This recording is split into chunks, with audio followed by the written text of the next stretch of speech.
Bonsoir, je m'appelle Jessie et j'aimerais vous raconter un petit peu le parcours de ma vie. Euh, j'ai eu une enfance assez bizarre, assez bizarre et difficile. Donc on a été enlevé à nos parents très jeunes euh, et du coup on a été élevé par les services sociaux qui à l'époque s'appelaient les services de la DAS. Pour ceux qui ont mon âge et pour ceux qui ont vécu la même expérience sauront de quoi je veux dire. Il s'avère que je suis revenu en France il y a 20 ans. Et comment dirais-je il s'avère que quand je suis rentré en France, je suis rentré sans papier. Donc, j'ai été envoyé en expédition humanitaire à l'âge de 15 ans, qui a duré, enfin 15 ans et demi, qui a duré à peu près 9 mois. Ensuite, je suis revenu en France et j'ai été réexpédié en Espagne par les mêmes services. Et du coup, j'y ai vécu un an et demi. Un an et demi où tout s'est passé correctement, où j'ai eu une vie épanouie, bien.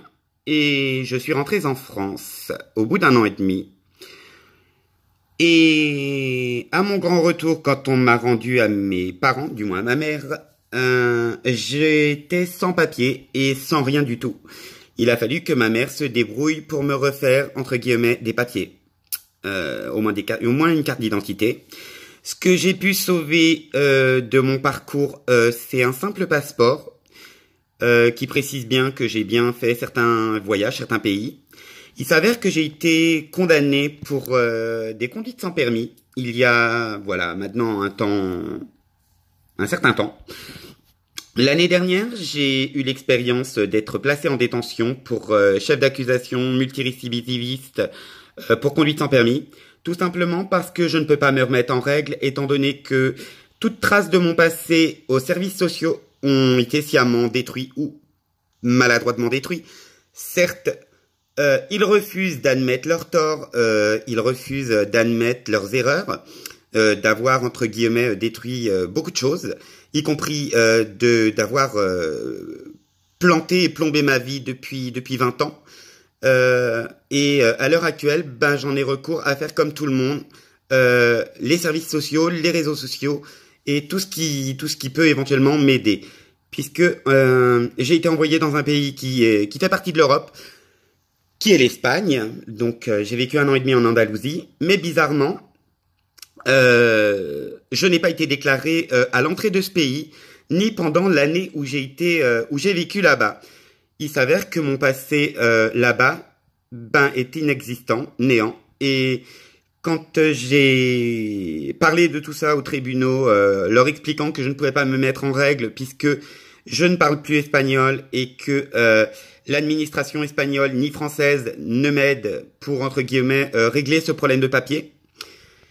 À côté de ça, je me suis fait passer pour menteuse, donc j'ai été sciemment traitée de menteuse devant les tribunaux et devant tout le monde. Hein. De plus, j'ai eu le droit à de l'humiliation, comme quoi des personnes comme moi ne devraient pas, entre guillemets, être en liberté, en sachant que je n'ai jamais eu d'accident, je n'ai jamais percuté personne.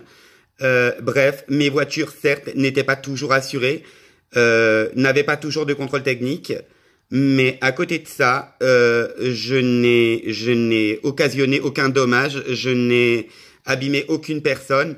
Et à l'heure actuelle, quand on voit dans les tribunaux que des personnes de couleur, je ne suis pas raciste, mais pour le coup, la personne qui a été jugée avant moi lors de la dernière audience roulait en état d'ébriété, a osé causer des dommages chez tierces personnes, et cette personne n'a eu que 6 mois de suspension de permis, 6 mois de sursis et 150 € d'amende. Alors expliquez-moi comment moi j'ai pu prendre 6 mois de prison ferme avec, entre guillemets, même s'il y avait des récidives, alors que cette personne a occasionné des dommages et a abîmé des gens, enfin, ou une personne, soit dit en passant, et sous prétexte qu'elle était en première étude de droit, elle n'a rien eu, ou du moins une légère tape sur les doigts. Juste parce qu'elle avait quoi? Elle avait son permis et qu'elle était d'origine africaine?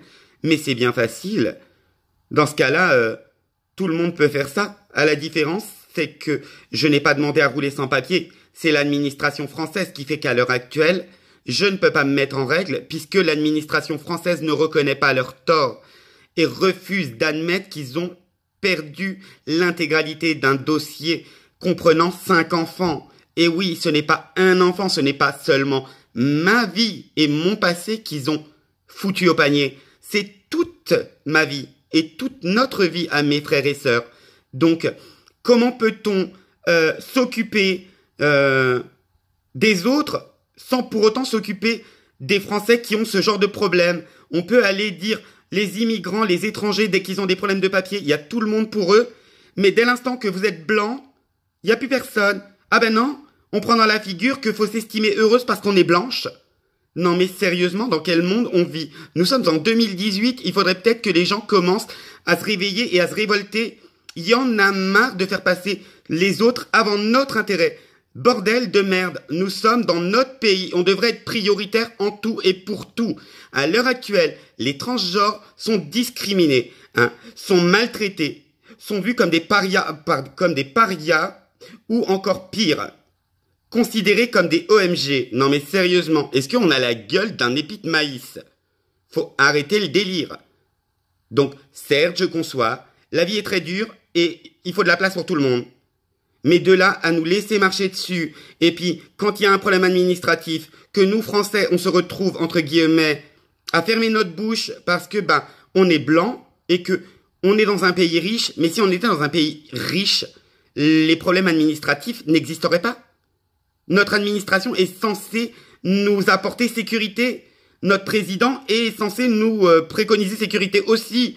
Et pour l'instant, rien n'est fait. On se fait démolir jour par jour. Et on doit se taire et se cantonner à ça. Je trouve ça inadmissible. À l'heure actuelle, on a des gens de pouvoir, on a des gens qui sont là pour nous aider et personne ne nous aide. Parce qu'on préfère quoi? On préfère aider les pauvres gens qui sont à côté, mais les millions d'SDF, les milliers d'SDF qui sont dans la rue, rien que à 80 km rien qu'à 80 km de chez moi, il y a des SDF qui courent dans les rues de Paris, dans les rues de Rennes. Ceux-là, on s'en soucie pas. Ceux qui sont dans les rues de Paris, on s'en soucie pas non plus. Par contre, dès qu'il y a des immigrants qui arrivent en France, bim, il faut leur donner tout. Mais zut, il faut déjà s'occuper de nos Français qui sont déjà en train de crever dehors avant d'attaquer les autres ou avant d'aider les autres. Aidons-nous d'abord. C'est la seule chose que je trouve à dire à l'heure actuelle. Aidons-nous d'abord. Qu'on nous fasse passer en priorité, que ce soit à la CAF, que ce soit dans les assurances maladie, que ce soit partout. On devrait être prioritaire à tout ça. Et non, à l'heure actuelle, vous faites une connerie, bim, vous allez en prison. Vous roulez sans permis, bim, vous allez en prison. Mais il faut savoir une chose, c'est qu'à l'heure actuelle, même les handicapés n'ont pas d'auto-école adaptée pour elles. Je trouve ça inadmissible et révoltant. Vous imaginez que j'ai des problèmes de mémoire et qu'à l'heure actuelle, quand je vais à l'auto-école ou que je vais passer mon examen de code, je dois faire un quota de fautes de 5 fautes comme un être humain normal alors que je suis reconnu comme handicapé. Non mais sérieusement, où est la logique des choses? On veut qu'on travaille, on veut qu'on conduise, mais il n'y a rien d'adapté pour nous. Donc au final, on doit faire quoi? On doit s'acheter des voiturettes, mais les voiturettes sont hors de prix. 20 000 euros la voiture la moins chère, s'il vous plaît. 20 000 euros pour un morceau de plastique. Alors que pour 500 euros, vous avez une voiture normale, avec plus de sécurité et avec plus de confort. Donc, que doit-on faire? Se laisser guider comme des chèvres ou des moutons? Ou commencer effectivement à bouger les choses et à se dire que, quoi qu'il en coûte, faut ouvrir sa bouche puis se faire entendre. Parce que je suis pas la seule trans à être discriminée, Il y en a beaucoup d'autres, mais la plupart se cachent, s'écrasent, que moi j'en ai marre de faire comme tout le monde, faire l'autruche. Mais faire l'autruche, si on passe notre temps à faire l'autruche, on aura plus la gueule dans le sable que la gueule hors du sable. Donc au bout d'un moment, faut se réveiller. Sur ce, je vous souhaite une excellente soirée et profitez bien de ces 9 minutes et quelques, bientôt 10. Et j'espère avoir très vite du soutien et et voilà, du soutien et des aides, et puis éventuellement des solutions pour résoudre mon problème. Si certains ont des petites idées ou des proches qui parlent espagnol ou des avocats espagnols qui pourraient éventuellement m'orienter, me guider pour essayer de régler cette problématique, car au mois de juin qui arrive, j'ai une convocation au tribunal pour savoir si je vais être incarcéré pendant 8 mois ou pas, en sachant que je suis une jeune trans et que à l'heure actuelle, toute peine moins de 1 an est aménageable. Mais il faut savoir, c'est qu'en France, on ne respecte rien et qu'on n'aménage pas dès le départ les peines, mais qu'on met la personne gentiment en prison, puis après, on voit pour lui aménager sa peine. C'est trop facile. Je suis désolé. Quand on fait des conduites sans permis, faut tenir compte que les gens ne conduisent pas sans permis par envie ou voilà. On prend le volant par obligation et jamais par envie. Ça n'amuse personne de conduire sans permis, sauf bien sûr ceux qui sont entre guillemets habitués à faire ce qu'ils veulent. Mais moi, c'était pas mon cas. Je n'ai jamais pris le volant en étant pleinement ravi de le faire. Donc, j'étais toute seule à l'époque et je le suis encore tout seul à l'époque. Maintenant, je veux dire. Et je me débrouille tant bien que mal. Et à l'heure actuelle, si j'arrive un petit peu à m'en sortir, c'est grâce à mon beau-père qui m'a acheté un scooter pour éviter que je retourne en détention. Mais ça, les tribunaux n'en tiennent pas compte. Ils ne tiennent pas compte non plus que j'ai passé déjà 6 mois en détention, où j'ai eu des tas de problématiques.